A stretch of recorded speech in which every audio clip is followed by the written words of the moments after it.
Assalamualaikum kelas 8. Kembali lagi di channel Bu Karin. Hari ini Ibu akan membahas tentang gerak pada benda. Yuk disiapin buku catatannya dan alat tulisnya ya. Kita langsung mulai aja. Nah, hari ini kita akan membahas konsep gerak menurut fisika. Tanpa kita sadari, ternyata banyak sekali gerakan yang dilakukan oleh tubuh kita atau benda di sekeliling kita. Nah, menurut ilmu fisika, ternyata benda itu bisa dikatakan bergerak apabila mengalami perubahan posisi dari suatu titik acuan atau menempuh jarak tertentu. Apa sih titik acuan?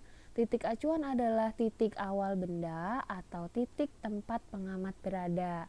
Kita ambil contoh sederhana ya. Di sini kelapa yang awalnya menggantung di pohon tiba-tiba dia jatuh. Maka letak kelapa saat masih ada di pohon, dia kita jadikan sebagai titik acuan. Sehingga perubahan posisi yang dialami kelapa ialah dari atas pohon sampai dengan ke permukaan bumi. Gitu. Lanjut ya. Nah, berdasarkan titik acuan, kita mengenal ada yang namanya gerak relatif. Gerak relatif ini dibagi dua, ada gerak sebenarnya dan gerak semu. Apa bedanya? Kalau gerak sebenarnya adalah gerak sebuah benda yang berpindah posisi atau kedudukan. Contoh, di sini ada orang bersepeda dari posisi A misalnya sampai dengan posisi B. Nah, pergerakan dia berpindah dari posisi A ke posisi B itulah yang disebut sebagai gerak sebenarnya. Sedangkan kalau gerak semu adalah gerak sebuah benda yang sebenarnya diam tapi dia seolah-olah bergerak.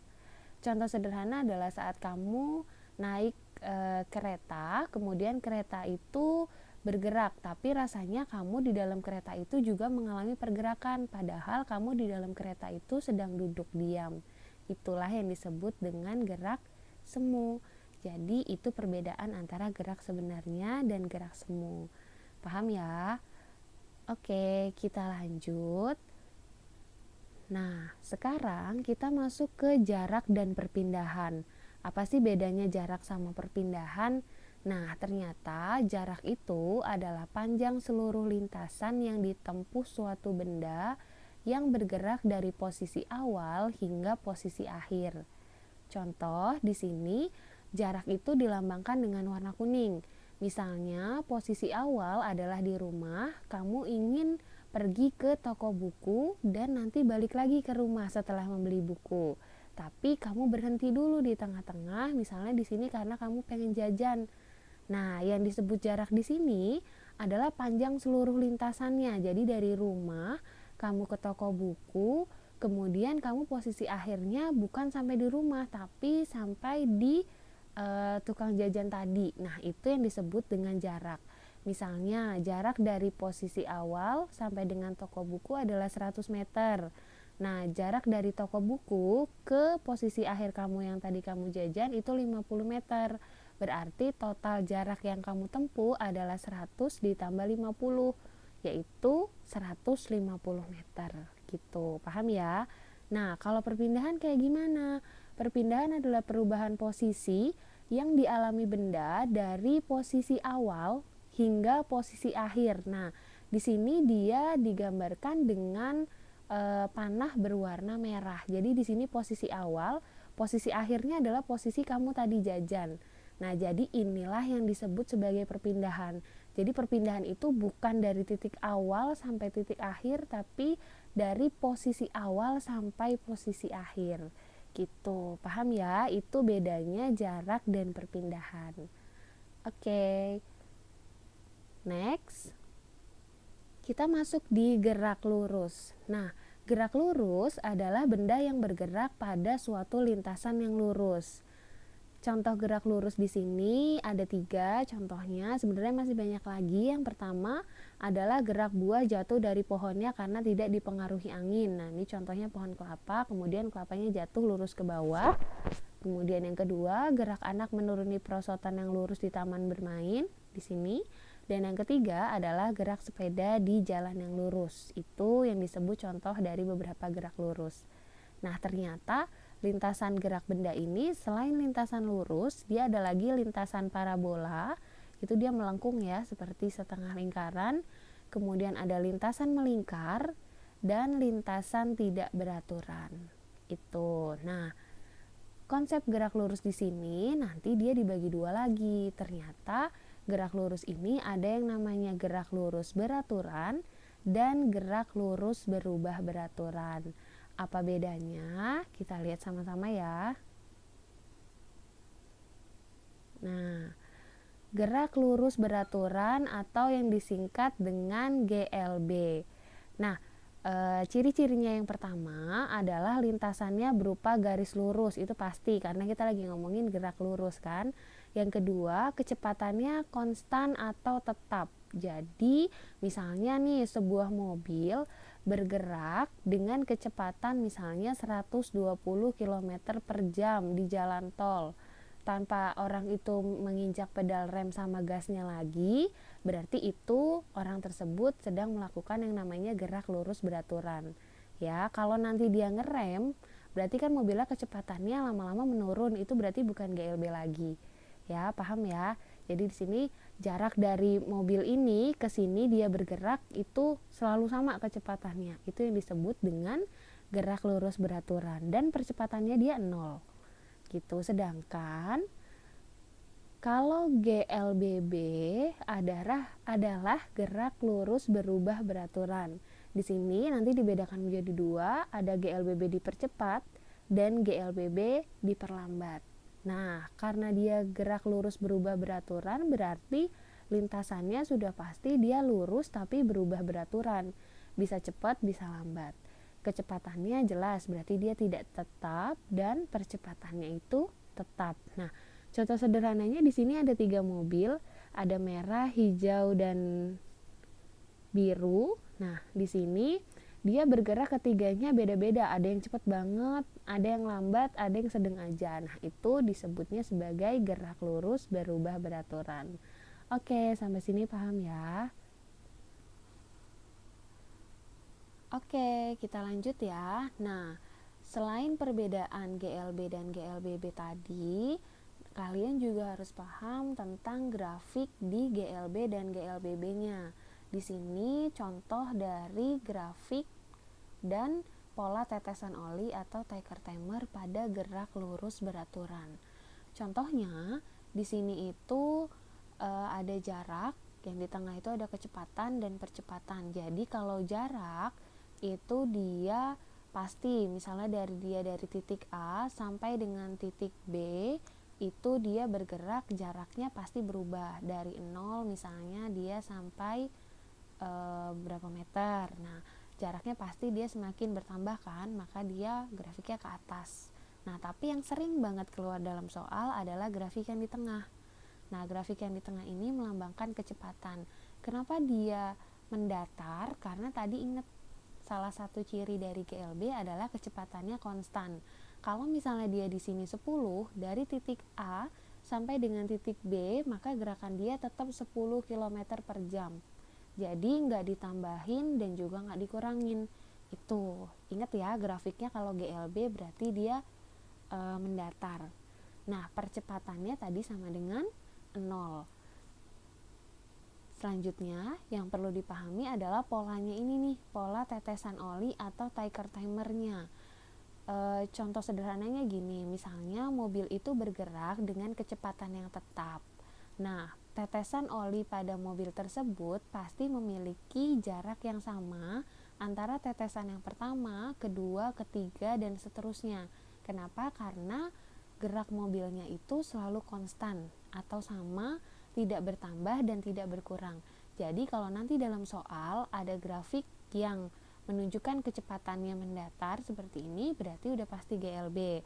Nah, kemudian ada soal lagi tentang pola tetesan oli atau Teicher timer pada GLB, itu berarti dia kalau jaraknya teratur kayak gini berarti pasti dia punya GLB gitu. Paham sampai sini ya? Oke, rumus untuk GLB itu ada 3. Sebenarnya ada satu sih ya, ada satu yaitu V sama dengan S per T. Nah, nanti satu rumus itu bisa kamu jadiin 3. V itu menunjukkan kecepatan, S itu menunjukkan jarak, dan T itu menunjukkan waktu. Jadi ingatnya rumusnya satu aja. Kalau digambarin di segitiga ajaib itu nanti kayak gini. Gini, terus gini. Nah, kalau yang begini mendatar berarti ini dia sama aja dibagi. Kemudian kalau yang berdiri begini berarti dia dikali. Gitu. Ingat ya, rumus awal adalah V sama dengan S dibagi T. Nah, jadi kamu ingatnya satu rumus aja. Nanti bisa ketemu nih kalau dicari S, misalnya nih dicari S. Nih, S sama dengan V dikali T, bener nggak? S sama dengan V dikali T, betul kan? Nah, kalau ditanya T, misalnya ditanya T, berarti rumusnya T sama dengan S dibagi V, betul ya? T sama dengan S dibagi V, gitu. V-nya menunjukkan kecepatan dengan satuan meter per sekon, kemudian S-nya menunjukkan jarak, itu satuannya meter, dan T-nya menunjukkan waktu atau sekon. Nah, kita langsung masuk ke contoh soal ya. Contoh soalnya, seseorang mengendarai mobil dengan kecepatan tetap 15 meter per sekon.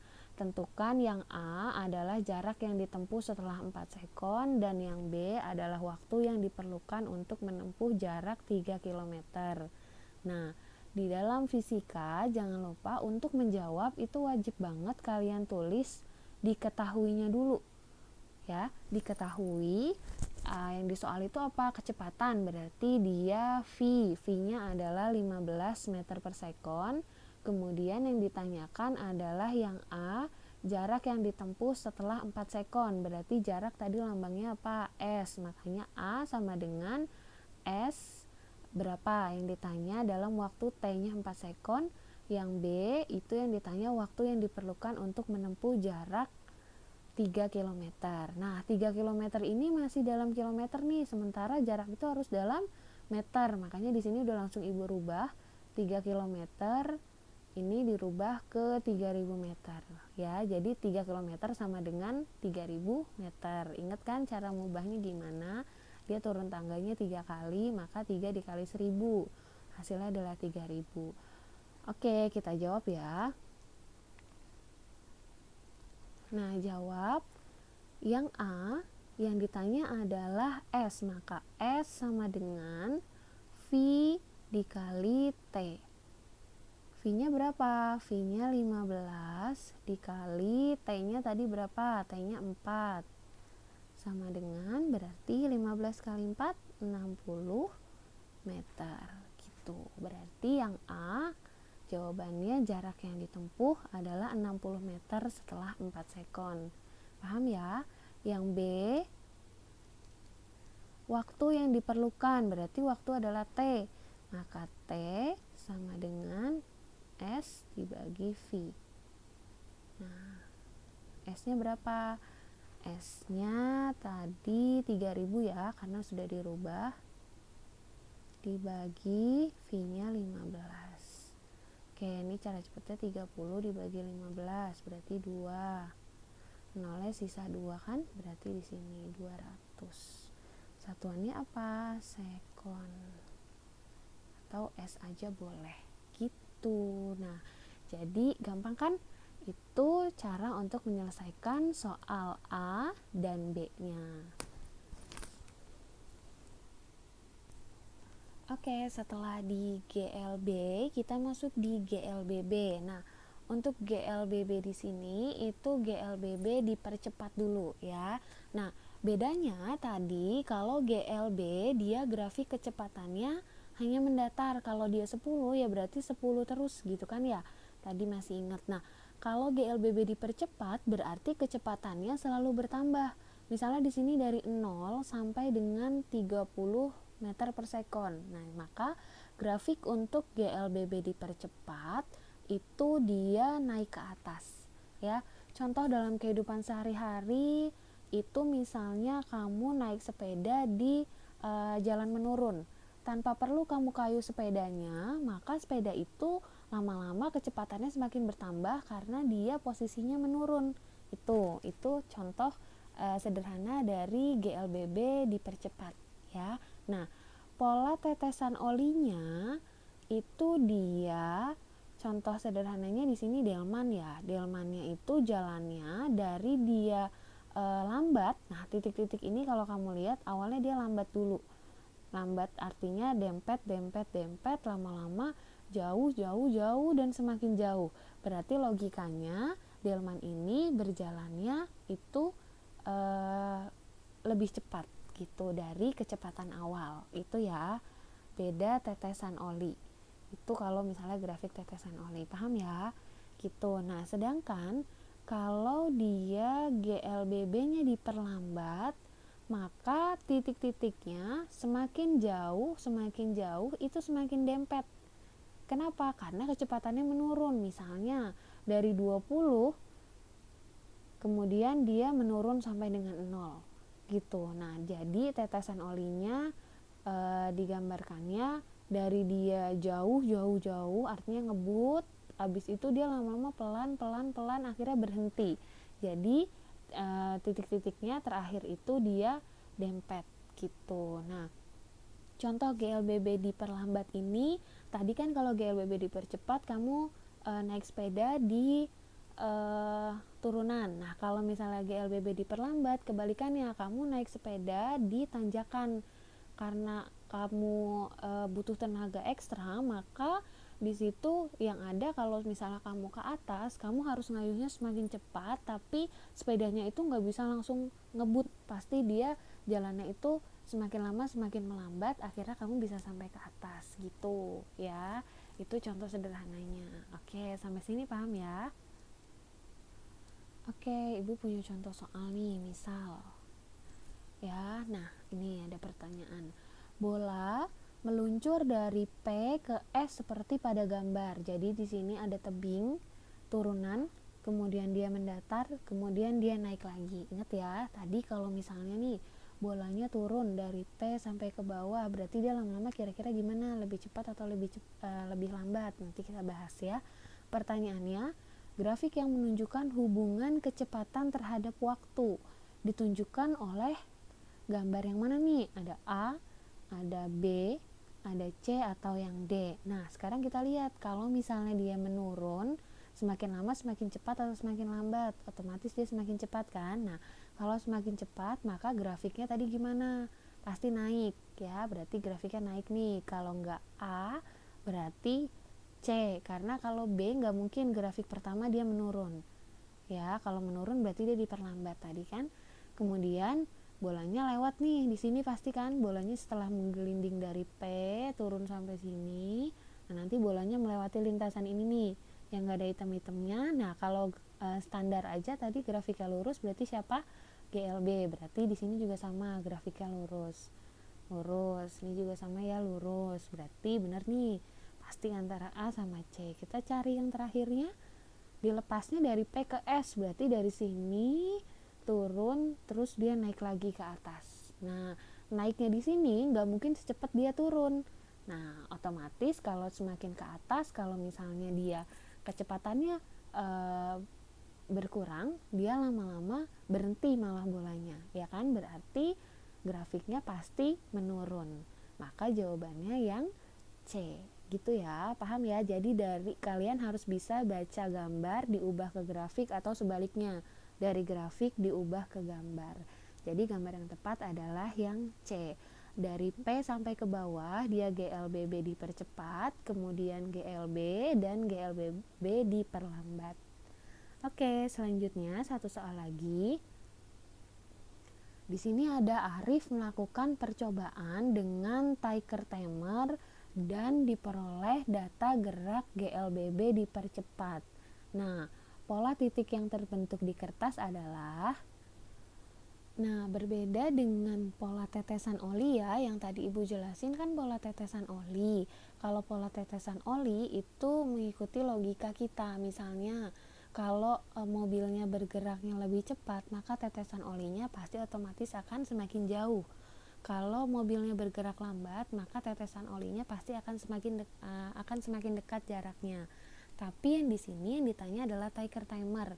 Diingat ya, Tiger timer itu berlawanan dengan pola tetesan oli, kecuali dia GLB. Kalau GLB otomatis ini yang A pasti jawabannya benar. Kalau dia GLB, mau ditanya Tiger timer atau pola tetesan oli, jawabannya tetap yang A. Karena di sini ditanyanya Tiger timer, berarti berlawanan dengan tetesan oli. Nah, di sini GLBB dipercepat. Kalau dipercepat, tadi tetesan olinya semakin lama dia semakin jauh, kayak gini kan ya. Nih, dari dia dekat, terus lama-lama semakin jauh dan akhirnya jauh.